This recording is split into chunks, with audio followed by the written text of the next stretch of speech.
Hey, Senator, wanted to ask you a bit about the liability issue for employers, and wanted to raise what's become a bit of a controversy around AMC, the cinema chain. Last night, the CEO coming out saying that he is not going to require customers to wear masks in theaters, going to encourage it, but not going to require it. Says, by the way, that one of the reasons he's not going to require it is because he believes it's political.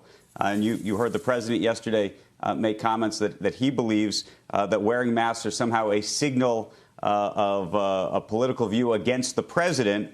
By not wearing a mask in a theater, even though the employees may wear masks themselves, you could argue, and you're the doctor, but you could argue that you are putting the employees at some level of danger.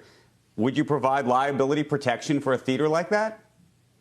Yeah, I have a lot of concerns about that. I know you were discussing that with Scott Gottlieb earlier this morning. You're talking about a confined space where people are there for extended periods of time and breathing essentially the same air. It's just like being on an airplane. And I was on 2 flights yesterday getting back to Wyoming.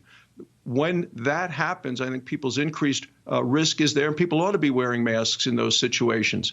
I would think that you would actually, if he's in the business of trying to get people to come and see a movie, I think people are going to be reluctant to spend their money to go and sit in a confined space for a couple of hours, breathing the same air as a lot of folks who aren't wearing masks. So part of this, and I talked to one of the Federal Reserve chairmen this past week about how do you get back to people with disposable income spending that, where those dollars are spent.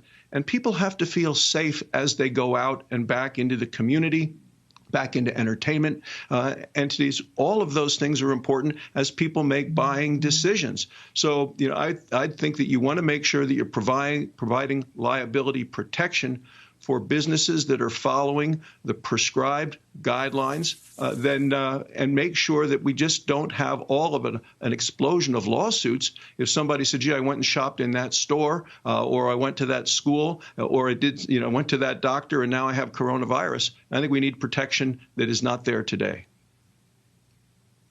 All right, Senator. Wyoming. Bring us, if we haven't followed it that closely, what in the last 3 months, what have we basically seen? A lot of room, obviously, so not the same urban sort of setting we have here in Times Square. Just bring us up to date on what you've watched in your state. Sure. Everybody in America has been impacted by coronavirus, some more by the disease, and you've seen that in New York City. In Wyoming, the impact has been most dramatic on our economy. And we talk about our energy economy, our agriculture economy, our tourism economy. All of those things have gone flatline as a result of coronavirus, people not traveling, the issues of beef and what's happening with the packers and all of those issues, the agriculture component of this, and energy. And you were reporting when energy prices went negative at a time when Putin and Saudi Arabia were trying to flood the market with energy. The demand for energy dropped dramatically as planes weren't flying. So our impact has been much more on the economic side. I was in a rodeo in a county last week. Now, the county is actually larger than the state of Rhode Island. So we're talking big areas of geography. They have not had a new case of coronavirus in 2 months. So it's foolish to have the economy shut down in a place like that.